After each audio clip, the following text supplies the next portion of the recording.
بیان کرنے کے بعد بات کو سمیٹتے ہوئے کہتے ہیں کہ ان کے اندر اتنی صفات تھی کہ میں انہیں بیان ہی نہیں کر سکتا۔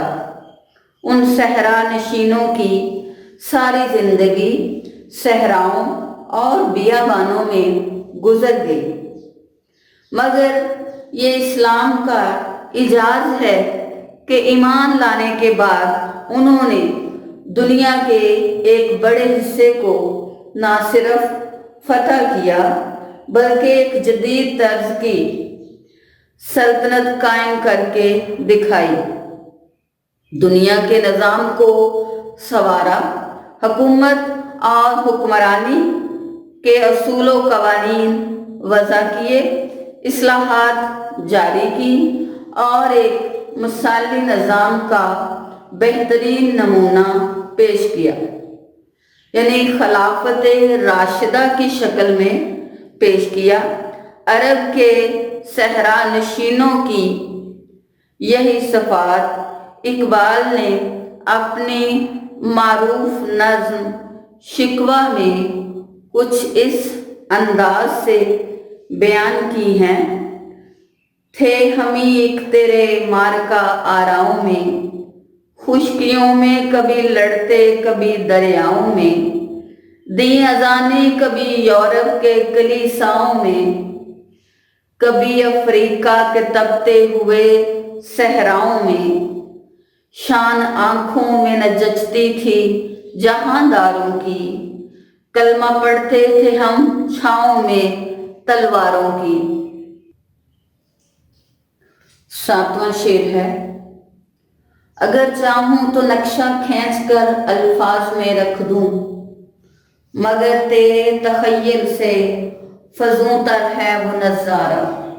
اگر چاہوں تو نقشہ کھینچ کر الفاظ میں رکھ دوں، مگر تیرے تخیل سے فزوں تر ہے وہ نظارہ۔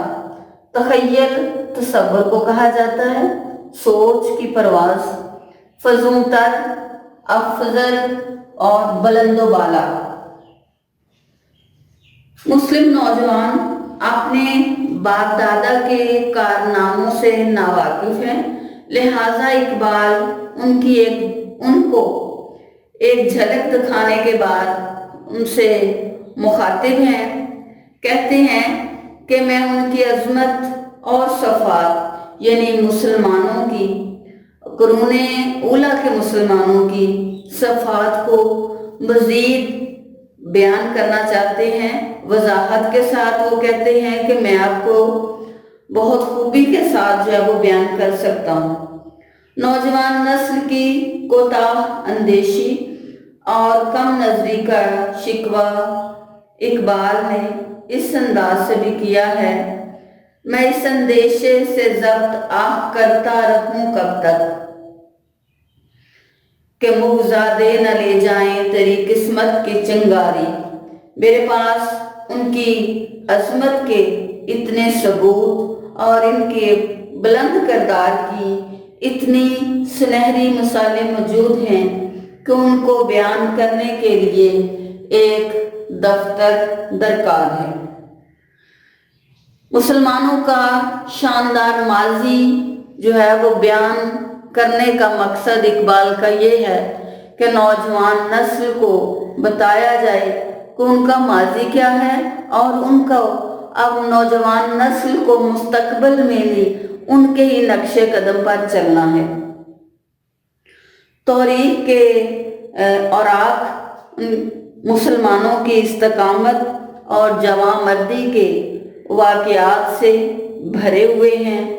شعر و ادب کی جرت و ایثار کے مداح ہیں، مورخ ان کے کارناموں پہ انگشت بدنداں ہیں۔ میں چاہوں تو عظمت و سربلندی کی ان مثالوں کو الفاظ کی لڑیوں میں پرو سکتا ہوں، مگر تم شاید اس کیفیت کا ادراک نہ کر سکو گے۔ اس بلندی تک تمہارا تصور اور تخیل پرواز نہ کر سکے گا۔ ہمارا تیسرا لیکچر جو ہے وہ ختم ہوتا ہے، یعنی خطاب با جوانان اسلام پر۔ انشاءاللہ اگلے کے